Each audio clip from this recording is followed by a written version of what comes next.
was prepared for either option, so. Okay, cool. Hi, my name is Connor Furman. Round 2, we finally made it. So I will be discussing the impacts of AI technologies on vocal performance and people within the professional music industry, particularly focusing on vocal cloning technologies, as we are all singers in this class. And so that was how I decided to define my scope when looking at the multitude of options in AI technology currently. This is where we begin, close to home. Okay. So Kits.AI is the product that I decided to delve into. There are multiple different products out there currently that work with vocal cloning, both business to business and business to consumer. This is a business to consumer option that both has a pretty low barrier to entry as well as a relatively decent free trial, gets you able to look at the multitude of technological qualities that it can handle at one time. And so this was, I think, a very good option for doing this kind of study. Now, Kits.AI is a product of Arpeggi Labs. It is a startup that was created in 2021 by 3 people out of 2 Ivy Leagues and 1 non-Ivy, but pretty much an Ivy at fallback, Washington U,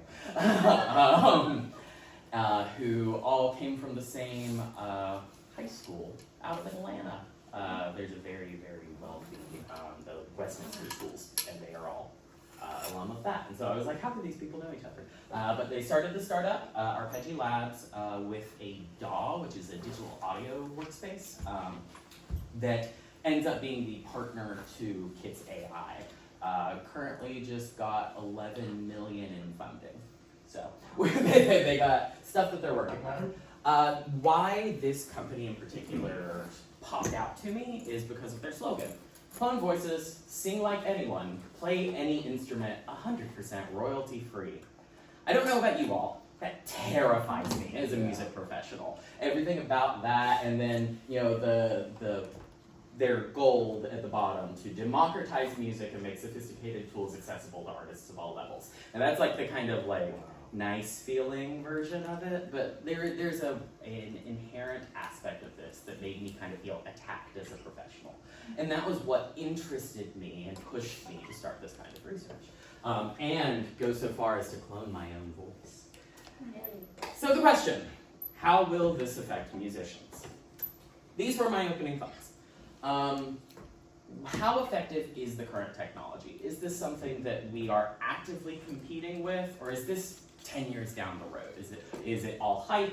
Like, how much actual leverage should we give these technologies as we see them in media and really coming up, especially with other similar AI technologies, ChatGPT, everything that OpenAI makes since GPT, all of the other products.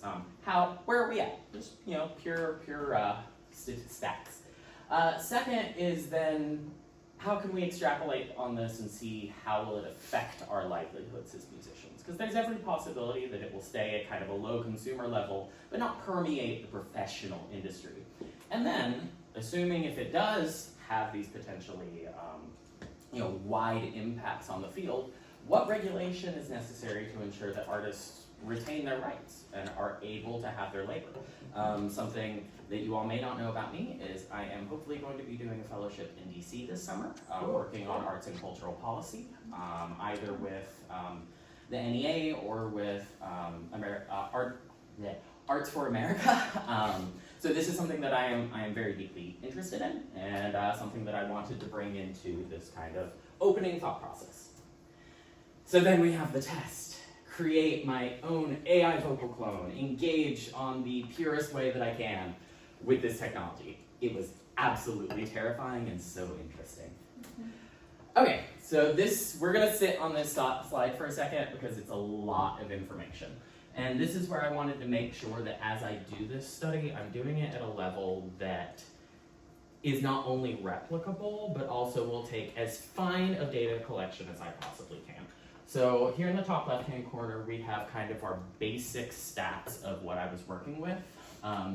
So 30 minutes was the recommended minimum for creating an AI voice model with Kits.AI. I truncated the audio, which means I took the original file was actually closer to 40 minutes, and then I cut out all of the silence. Thankfully, that's something that you can do pretty easily in Audacity, no heavy lifting there. Studio quality, so I made sure that my mic was of certain quality. I had as much sound dampening as I could manage, control the environmental aspects that I could. Mono channel, which was very important, and another recommendation from Kits.AI, instead of running left-right audio, it needed to just be one single stream. And their reasoning behind that has to do with how the AI model trains. This is one of the places where I wanted to identify kind of a limit of scope. There's only so much when working with a company that you know about the product that you're working with. I don't have access to the code that actually trains the model. And so this is something that you have to identify when working kind of outside of academia. Other things that I controlled, making sure that it did not get too loud or too soft, so being able to, I did not run any sort of condenser on it. I just made sure that my gain settings and everything were correct on the input, and then it had to be in .wave format. Now, knowing the testing that I wanted to do, I had a couple of parameters that I needed to make sure I hit. I needed to make sure both English and Italian were present because I was going to be singing arias in English and in Italian. I needed to make sure that both Broadway and classical vocal stylings were a part of the initial set, and that aside from that, the songs that I intended on pitting myself against the AI were not included. And we'll talk a little bit more about that in a second. But so the 40-ish minutes of singing was mostly warm-ups. I covered all of the vowels, I, E, O, U. I did what is just kind of my regular warm-up, because they want to get as accurate a picture of your voice as possible. And all of that data goes into it. So then, once the AI voice model built surprisingly fast, it took 3 hours of whatever back-end processing occurred, and then boom, we had Connor AI. So at that point, actually while it was making the voice model, I went ahead and prepared my test, which is I wanted to have three songs. When the Air Sings of Summer, Giancarlo Menotti's Old Maid and the Thief, Come una pena giorni d'aprile from La Cenerentola by Rossini, and If I Loved You from Carousel, Rodgers and Hammerstein. So I went out into the wide world of YouTube and found 3 recordings of them of varying quality, but all at least professional. I think the When the Air Sings of Summer was kind of like an undergraduate singer. I had an orchestral recording of a performance in Rome for the Rossini, and then the last one was a concert chorale of the If I Loved You. So it was like a very close mic'd, clear tenor audio for that. So once while that was all happening, I went ahead and recorded versions of these 3 songs. So made sure that studio settings were all more or less the same. I didn't want to give myself too much time to work on it, because in the great scheme of things, when I was converting it with the AI, it only got 3 shots total to create it. So I gave myself about the same parameters. So that being said, I messed up. There were definitely parts of the recordings that I would call less than perfect, especially because there were issues of me being able to hear the recording and then be in sync with it. But I calibrated for that in my output data. So it's very, very interesting. And then once the AI voice model was done cooking, I took those 3 audio tracks, put them into Kits.AI, and it applied my voice model to them. So some of the interface having to do that was interesting, because it doesn't give you necessarily minute data on what it is you are adjusting about it. So particularly like accent strength was just a progress bar from 0 to 100. And the closer you get to 100, the more like the voice model's accent it is supposed to be compared to the original input data. So in the end, so like one of the tracks needed to be de-reverbed on the input because it had a really present echo, but getting as clean of a input-output as possible and with as few artifacts as possible. Now, I will talk about that a little bit because it kind of butts up with where I found the edges of AI's capability was. Interesting to do here in a little bit. And then, after all is said and done, I had a rubric that you are happy to look at, evaluating both the voice clone and myself on tone consistency, text portrayal, artistic quality, and you can't see it because of the little bar, but overall. And that I feel like my future is like hanging in the balance. We'll get it. With this competition. So the results, the AI is really good. The AI is really good. Well, $11 million, I should hope so. I had to work to be at the same level of it. And I did not know this when I was making the recordings. So, of course, there is some bias. I am judging myself singing, so, you know, we're like, okay. And then everything really, I think, should have been weighted in the end, because on a 0 to 10 scale, everything was pretty high. But some things that I want to point out are text portrayal. And that is where AI either did really good or really bad. And so you see higher variability in its score set, even though the overall margin is very good. Now, one of the things that was a hard pill to swallow, the AI voice had way better legato than I can do on my best day. Like, that was just... That bitch doesn't need to breathe. No, she doesn't need to breathe. And she kind of like, wow, okay. Like, props where it's due. Hold in your mind the ending chorus of Cenerentola. We have an audio clip. It's hilarious. But so here is the overall analysis. And again, I'm sorry that this little bottom bit keeps popping up. The AI vocal clone had an overall timbre that was brighter than my classical tone, but darker than my Broadway tone. So basically, it just didn't differentiate between the two and smushed them together, so that all of the recordings of me singing classically were quite forward and present, and then the one Broadway-ish, which, If I Loved You, is still not necessarily the extents of Broadway timbre. It was much darker than what I probably would have sang. Well, what I did sing, you'll get to hear. But that being said, it did take the absolute best out of all of my data. It compiled a Connor that is really good at things, and that was, it was a moment. Consistent legato was the biggest one, and this was a very, very interesting thing. The artistic quality heavily depended on what input data you used. So one of the tenor that sang "If I Loved You," absolute, like, highest quality, and the AI was able to replicate that and then just put it in my voice. The undergrad, not so much. There were a lot of artistic choices that you kind of go, choices, yes, exactly.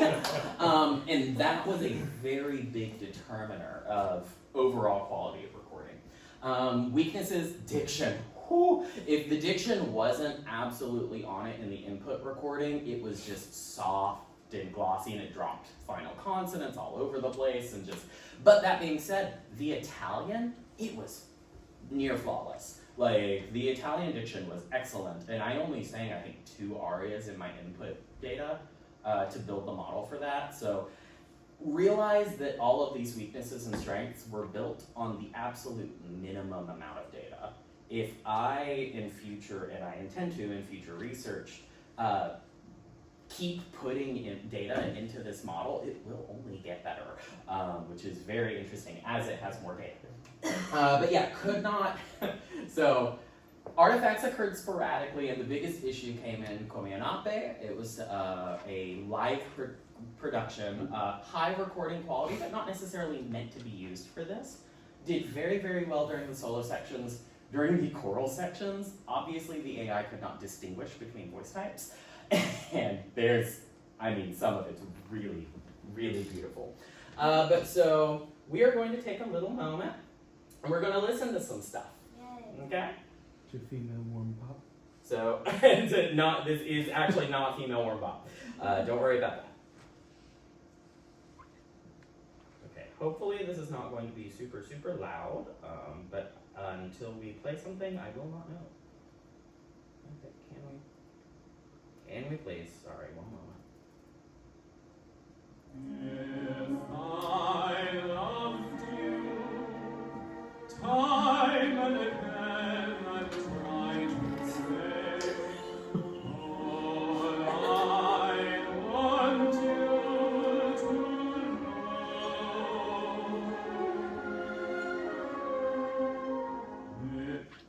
Okay, was that me or was that AI? AI. And it's Okay. beautiful. It is so beautiful. You want to hear my recording of I that? put these on your website. I know. We talk about ethical quandaries. I can't wait for audition season. I loved you time and again.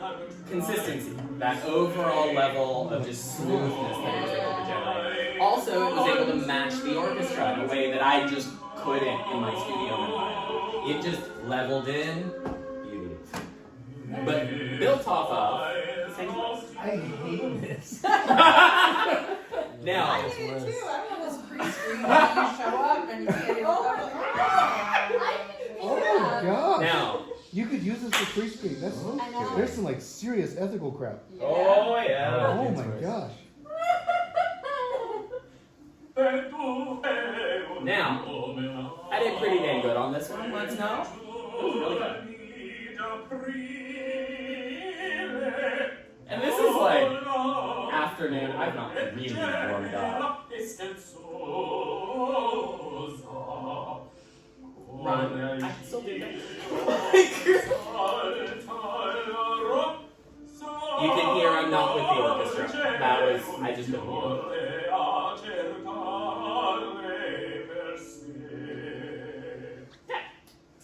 Now, I'm so sorry. You're ready. Please don't be good. It's so beautiful. okay, beginning of the art.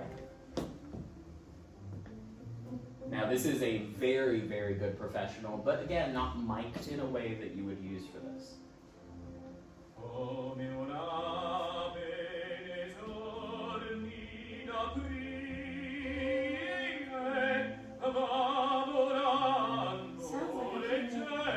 Sounds like a human.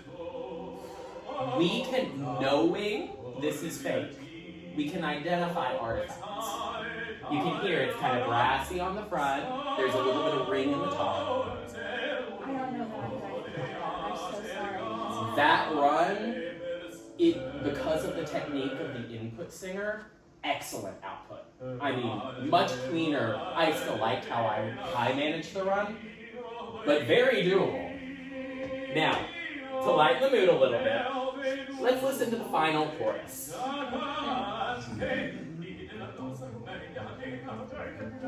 Oh. So it's going in and out, having trouble recognizing when the soloist is singing and when they're not. But when it does, it's still pretty good. And now the fun begins.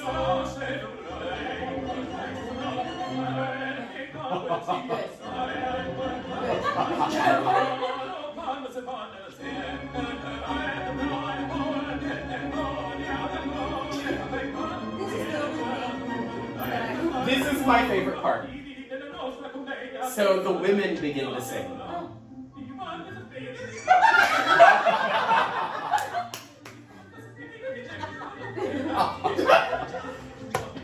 So, and then like there's chorus underneath and you can hear it going in. So it's just not able to differentiate. Now that being said, I do know that there are stem desplitting technologies that could pre-process that data, split it out cleaner, and then the AI would have easier time doing it. But at least from a basic input level, okay, so it's not flawless. Yay. Yet. Conclusions. I want you to take a second to read that very first line. that is true. Especially with the fact that Sound Labs and UMG have released a mic drop product that is exclusive for use for their recording artists, but at the moment, could I have your phone for just a second? I want to. At this point in the presentation, I showed a quick clip of UMG's AI rendition of a Spanish version of Brenda Lee's Rockin' Around the Christmas Tree. We then went on to discuss the possibility of AI's use in real-time live performance. Making to try and be able to do this in real time. They are not anywhere near the level that the kind of studio-based applications are. And so this is one of those where like, where I end up kind of focusing a lot of this is this very last line. Be the person who creates the input, and originality is the key to success. And this is one of those, we waffle back and forth on whether I would say it, but at the moment, I could take recordings of Kara, compile them all together, make an AI Kara, and then make her sound like Maria Callas. Because we have those recordings of Maria Callas being flawless and wonderful and amazing, but I can make Kara just as equivalently technically skilled as Maria Callas. What are you trying to say? It wouldn't take much work. So, and it would not take very much work. I think, you know, again, it created the AI in like 3 hours off of 30 minutes. I mean, that's not even a full concert. Like, I was complimenting Kara for the record. and so, I just gotta say really quick, Mark tried to post a video of me singing Donde Derecha on Facebook, and Facebook rejected it because it said it was Maria Callas' recordings. there you go. Yeah. But so there is a lot of value in being that input. And that's why a lot of regulation right now is talking about like the use of performance data as input data. And so you see a lot of, especially with like large newspaper companies, like the New York Times suing, I think they sued ChatGPT because they used that data to model, but were not really appropriately compensating for it. So this is where a lot of my future research comes into play, and I realize I, like everyone else, have gone way over time.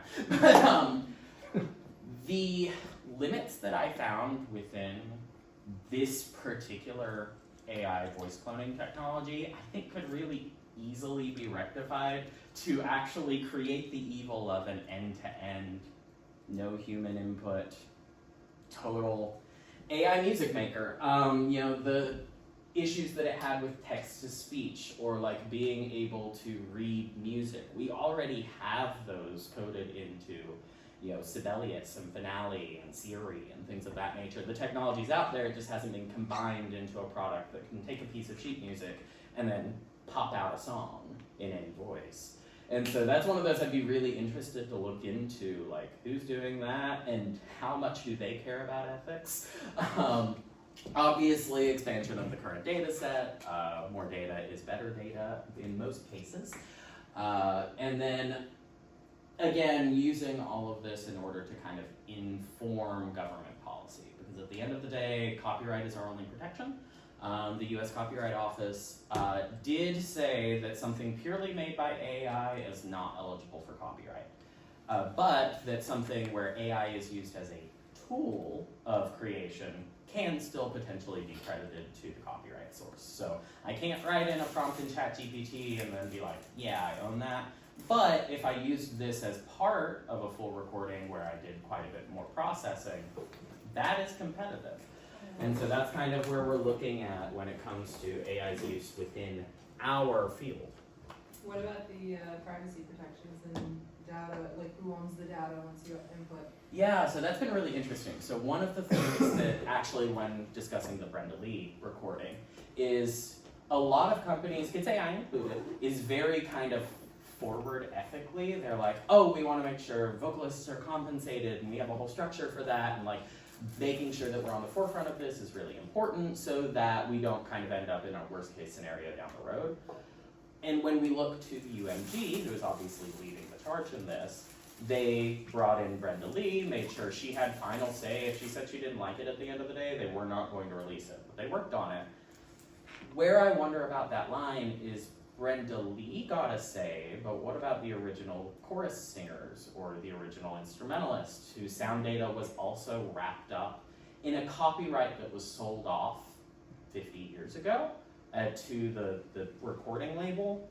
And so that's where like a lot of what I look at with policy is other countries, specifically like France, has moral rights that are inalienable when it comes to like creative production that we very often get strong-armed into selling off here in the US.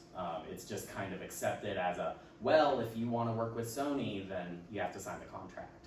And so I think that really delving into those issues of privacy, and one thing, it's not in this presentation, it's another one, a lot of musicians are behind a piece of legislation called the No Fakes Act, which was presented to Congress this past summer with bipartisan support, so that is very good.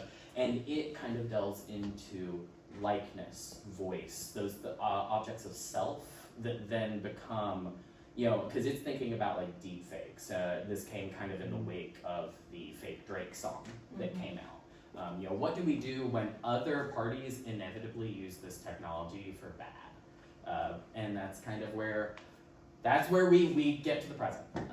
What do we do, and how do we try and make it best for everybody? Because the technology's not going away. It will be used to profit capitalism in any way that it possibly can. But how, as practitioners of our art, as artists, you know, what can we do in this, and especially as in academia from a research perspective? So.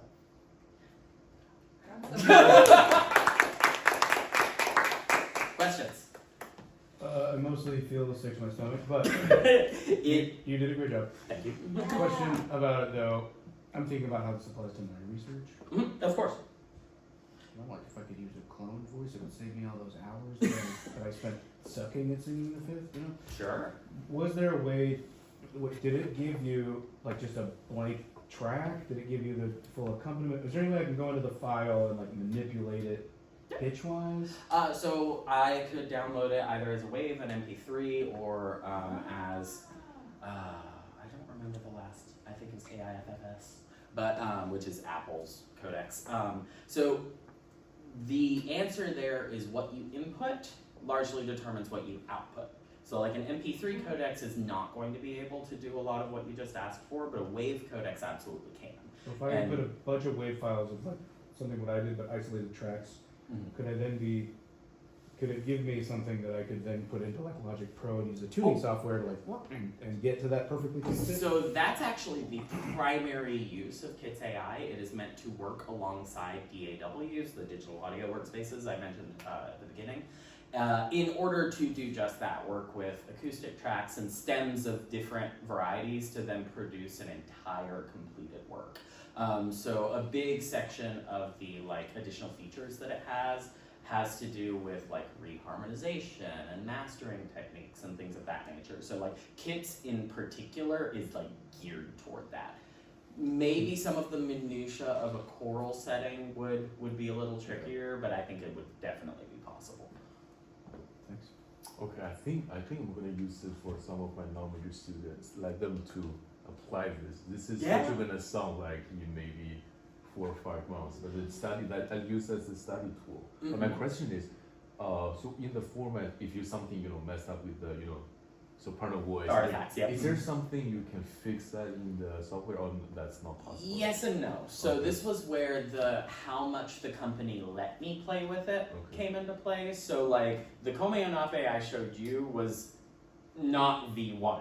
V1 was wretched. It was beautiful. There was some calibration time to figure out the overall strength of the AI input, to figure out how much was too much, especially because it would start producing kind of constant audible artifacts. Like the quality of the phonemes would start to degrade really quickly because it's taken all this individual data and spliced it out. And so there was a little bit of zhuzhery that had to happen in order to get to where we were at.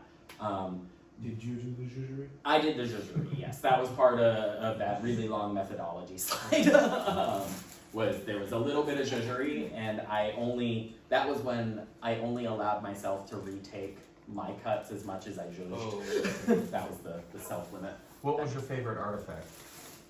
What was my favorite? I know exactly what my favorite artifact was. Oh my god, it's so funny. So it's in the If I Loved You. So remember this like beautiful, beautiful, beautiful If I Loved You. We would never know this is fake until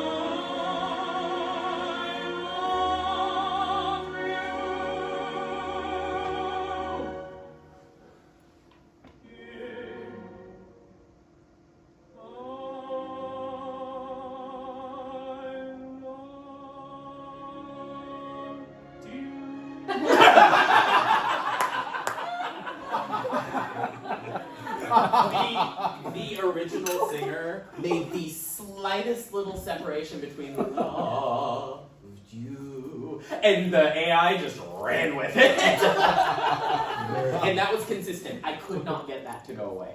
There was nothing that I could do. Nice. Any other questions? Yes. Yeah? Does this understand I'm good sorry. vocal quality and poor? Yeah. I'm so sorry. And poor vocal quality. So let's say, you were mentioning earlier, you can take Kara's recording of Don de Lieta and Maria Callas, and it will make Kara sound perfect. What if I mix Kara with Florence Foster Jenkins? Will it make her sound worse? So that was an interesting thing. Let me play a little bit of the When the Air Sings of Summer. Because I don't need people putting this in and then posting videos or like sound files of me being like, look, listen to how bad she is. So this singer wasn't as good as the other two. Okay.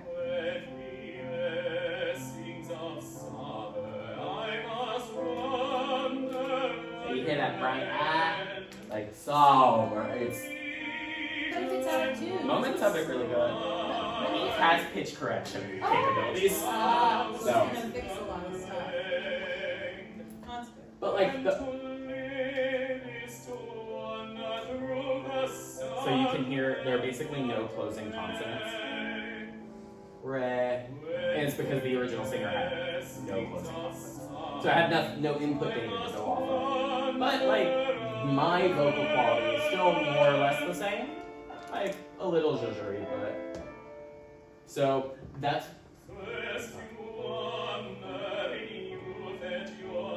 see, that's a really bad like it just wasn't clear on it.